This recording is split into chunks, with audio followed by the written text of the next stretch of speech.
J'ai été déconcertée lorsque mon mari m'a soudainement annoncé cette nouvelle.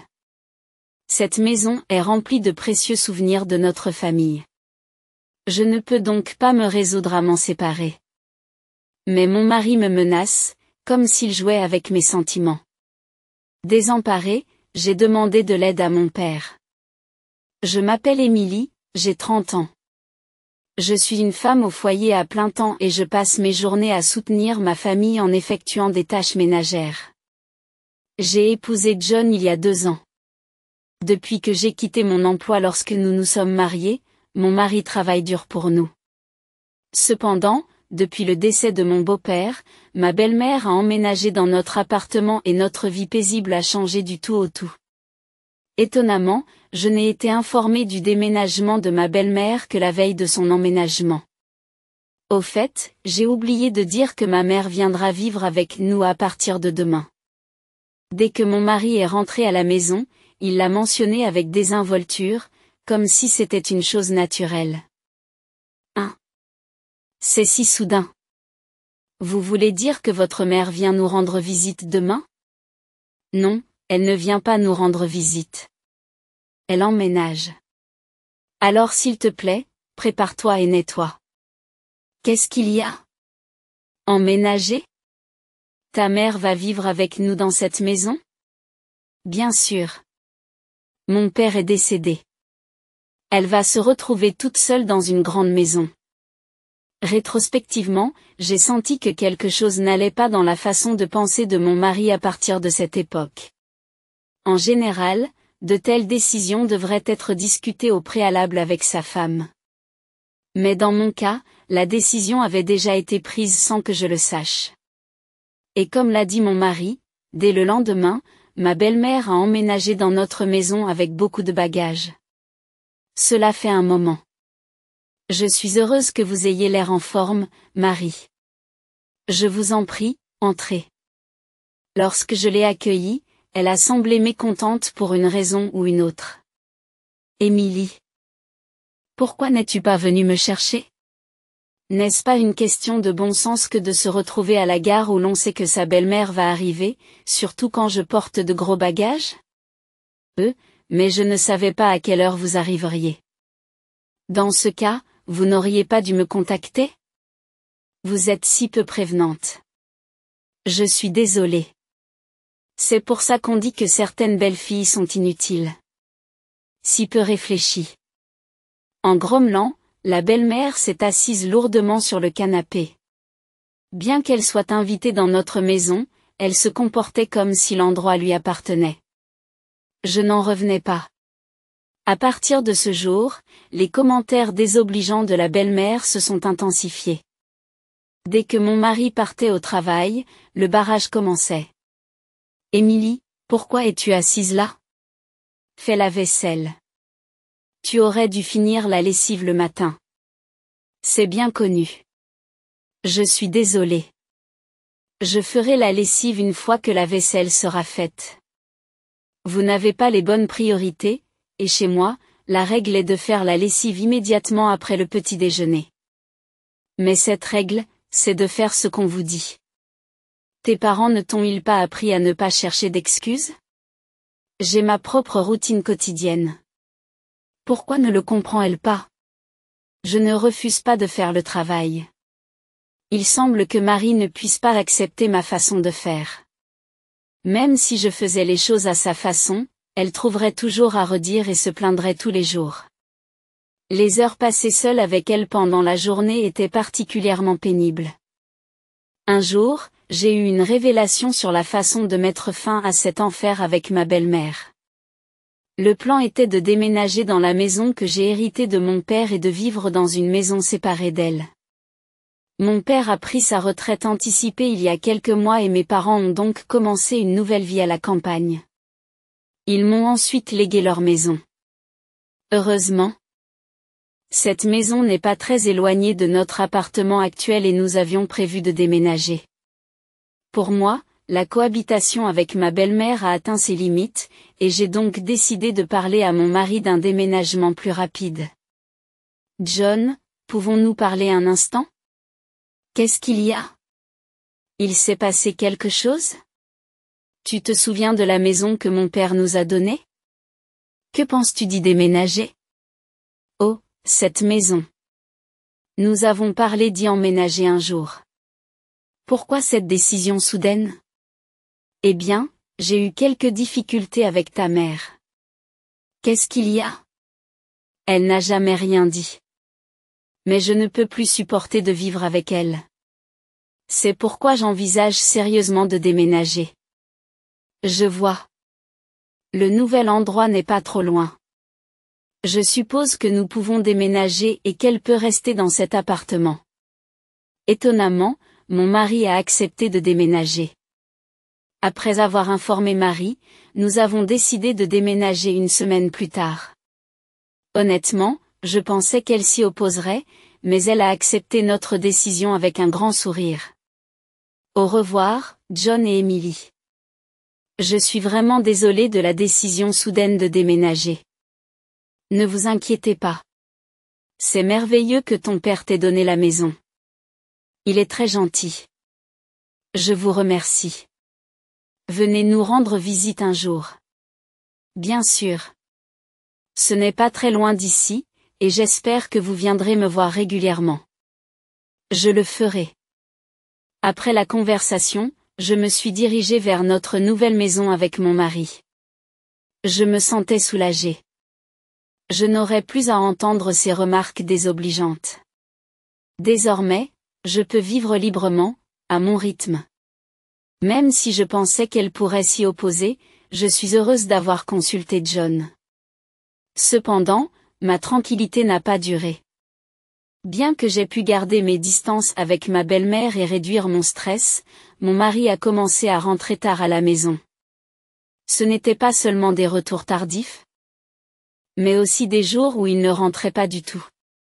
Il rendait visite à sa mère. Il se défendait en disant qu'il s'inquiétait pour elle, mais cela devenait trop fréquent. Sans me le dire, il allait chez elle, dînait avec elle et passait parfois la nuit chez elle. Cela a perturbé ma vie quotidienne. Cela ne peut plus durer. Un jour, je l'ai fait parler.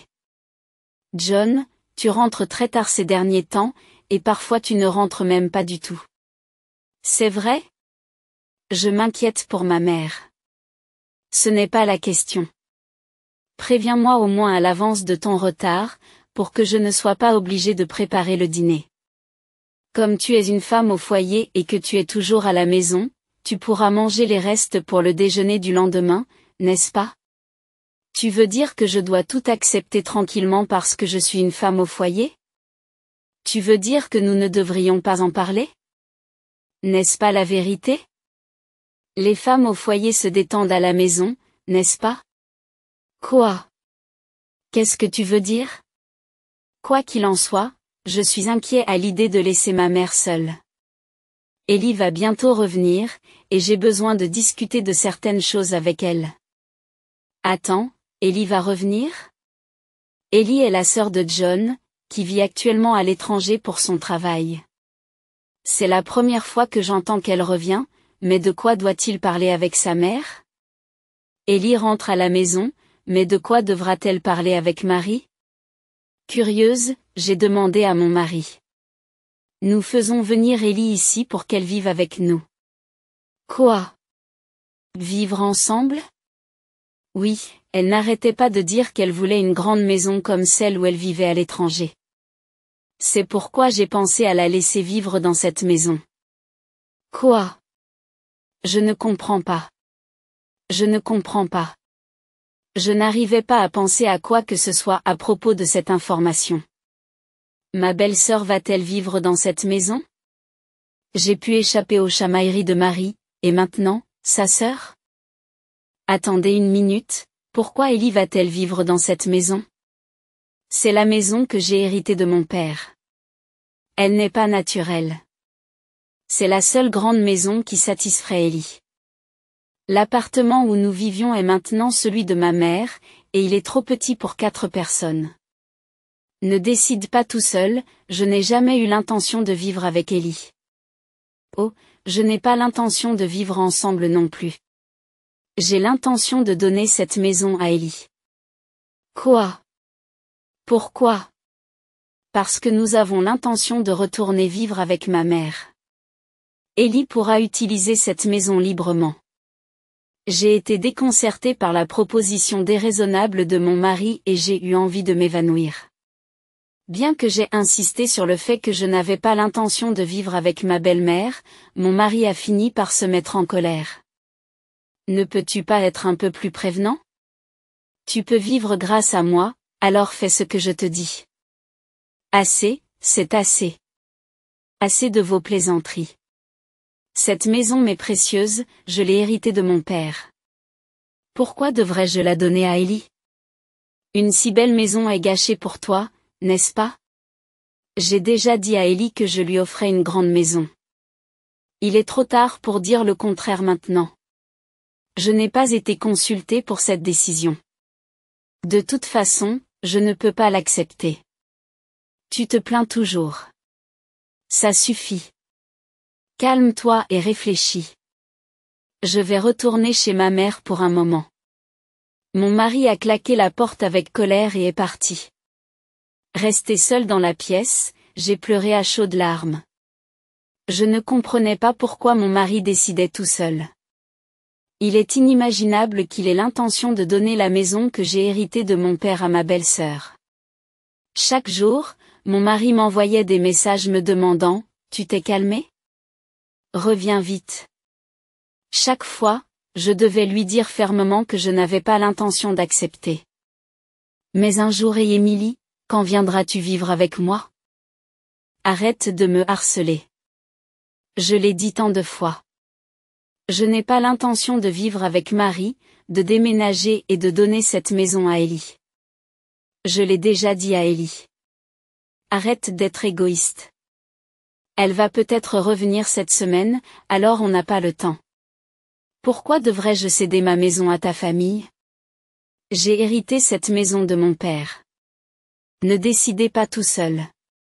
À qui pensez-vous parler? Même ma mère est furieuse. Je ne sais plus où donner de la tête. Ce n'est pas mon problème. Vous ne tenez pas compte de mes sentiments. Mon mari a poussé un gros soupir au téléphone, manifestement frustré. Puis il a dit quelque chose de choquant. Si tu ne peux pas m'écouter, alors divorçons. Remets la maison à Ellie. Pars d'ici demain. À ce moment-là, mon amour pour mon mari s'est rapidement évanoui, me menacer du mot divorce est tout à fait méprisable. Je ne pouvais pas lui pardonner. Utiliser le divorce comme une menace sans tenir compte des sentiments de quelqu'un, je ne peux pas laisser ces gens faire ce qu'ils veulent. Alors que je brûlais de colère, mon mari continuait à parler d'un ton triomphant et dominateur. Écoute, si tu ne pars pas d'ici demain, je vais vraiment divorcer. C'est compris? Attends, tu es sérieuse? Bien sûr que je le suis. Tu n'as pas le choix. Que feras-tu si toi, femme au foyer, tu divorces? Tu ne pourras pas survivre. Ça suffit. J'ai compris. C'est bien. Dépêche-toi de venir ici. Ma mère a hâte de te discipliner. Il a raccroché le téléphone d'un ton confiant, pensant que je ferais ce qu'il disait. Après cet appel, j'ai pris ma décision et j'ai décidé de demander de l'aide à mon père pour un plan le lendemain. Le lendemain. Et, tout est prêt pour le déménagement? Oui, tout est prêt. Répondis-je calmement. Au fait, je suis curieux de savoir quand Ellie sera de retour. Elle sera de retour demain. Pourquoi es-tu si obsédé par Ellie? Entre toi et moi. Elle semble avoir gagné beaucoup d'argent grâce à des investissements boursiers. Je vois.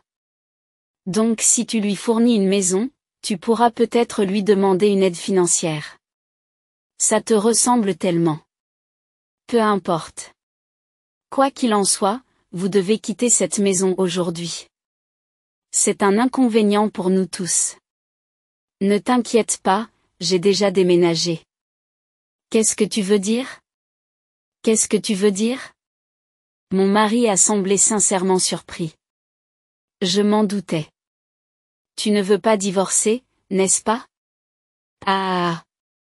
Naturellement, sans revenu, vous ne pouvez pas survivre. Peut-être. Mais tout cela touche à sa fin. Nous sommes toujours mariés, c'est pourquoi nous parlons. Attendez, quoi? Je ne pense plus qu'au divorce. Mon mari a été clairement ébranlé par mes paroles. Tu as promis de quitter cette maison, n'est-ce pas? Et de vivre avec moi. Mais tu as déjà déménagé? Mais tu as déjà déménagé? Qu'est-ce que tu racontes? Bien sûr, je ne veux pas vivre dans une maison avec un mari qui décide tout seul et une belle-mère tyrannique. Pourquoi m'inclure? Pourquoi m'inclure? Tu as promis de déménager pour Ellie. J'ai dit que j'avais déjà déménagé, n'est-ce pas? J'ai fait ce que tu as dit. Assez de blagues.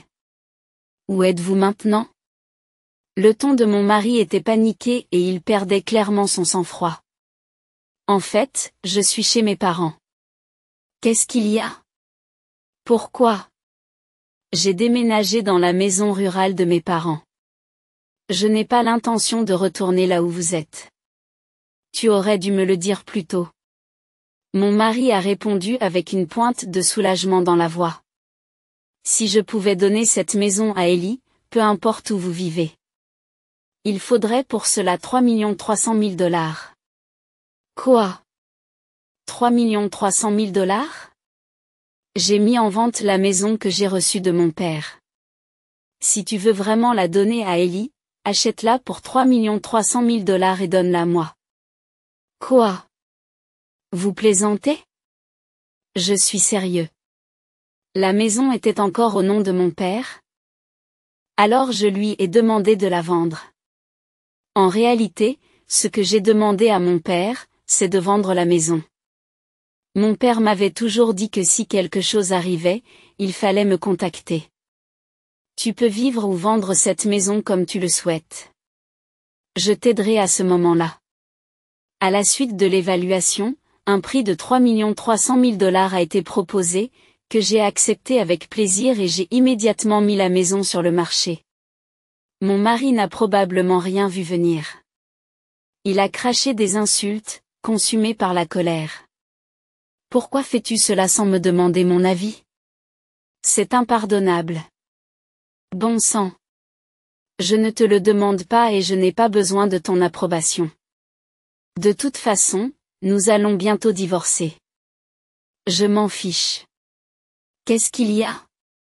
Tu comprends ta position? C'est toi qui auras des problèmes si nous divorçons, puisque tu n'as pas de revenus. Tu n'es qu'une femme au foyer. Je préfère me débrouiller seule plutôt que d'être avec toi pour toujours. Écoute, Ellie va bientôt revenir. Je t'ai dit que je comptais sur l'argent d'Ellie, n'est-ce pas? Et alors? Comme je l'ai dit, si tu veux laisser Ellie vivre dans une maison, achète-la pour 3 300 000 $. Enfin, si vous le pouvez. Quoi? C'est impossible. Si Ellie a gagné beaucoup d'argent grâce à ses investissements, je ne vois pas pourquoi elle ne pourrait pas se le permettre. Je ne sais pas combien elle a gagné, mais c'est trop. Elle ne pourra jamais se le permettre. Mon mari s'est contenté d'excuses, sans jamais s'excuser, et il a continué à dominer la situation. J'ai pensé qu'il était stupide de passer plus de temps avec lui et j'ai lâché tout ce que j'avais envie de dire. J'en ai fini avec toi et avec ce désordre ridicule. Pensais-tu que la menace de divorce me ferait renoncer à la maison? Si tu pensais qu'être une femme au foyer signifiait que je ferais tout ce que tu dis, tu te trompais. Et, calmons-nous et parlons. Je suis calme. Ce n'est pas toi qui paniques? Je ne me laisserai plus contrôler par toi ou ta famille. Reste en dehors de ma vie. Va au diable avec ta mère bien-aimée, espèce de fils à maman. J'ai crié assez fort pour que tout le quartier m'entende. Puis j'ai brusquement raccroché le téléphone. Bien sûr, j'en avais assez de ces appels insensés pour mon mari, alors j'ai bloqué son numéro. J'ai immédiatement consulté mon avocat et j'ai décidé de demander le divorce. Cela a pris du temps, mais le divorce a été prononcé, reconnaissant la faute de mon mari. Lui et Marie vivent toujours dans cet appartement. Quant à Ellie, ils n'ont pas pu lui offrir la grande maison qu'elle voulait, et elle était furieuse, affirmant que ce n'était pas le cas et elle a fait demi-tour pour retourner à l'étranger. Le projet de mon ex-mari de demander une aide financière à sa sœur qui a réussi est tombé à l'eau. Aujourd'hui, il semble avoir des difficultés financières, car il doit me verser une pension alimentaire et subvenir aux besoins de sa mère. Tant qu'il continuera à vivre avec une mère aussi égoïste, sa vie ne sera jamais prospère. D'un autre côté, j'ai déménagé à la campagne et je coule des jours paisibles avec mes parents. J'ai récemment commencé un travail de bureau dans une petite entreprise présentée par un voisin. Avec ce salaire, je peux vivre confortablement. J'ai l'intention de vivre ici pendant un certain temps. Je veux être aux côtés de mes parents le plus souvent possible. Pour leur rendre la gentillesse qu'ils m'ont témoignée.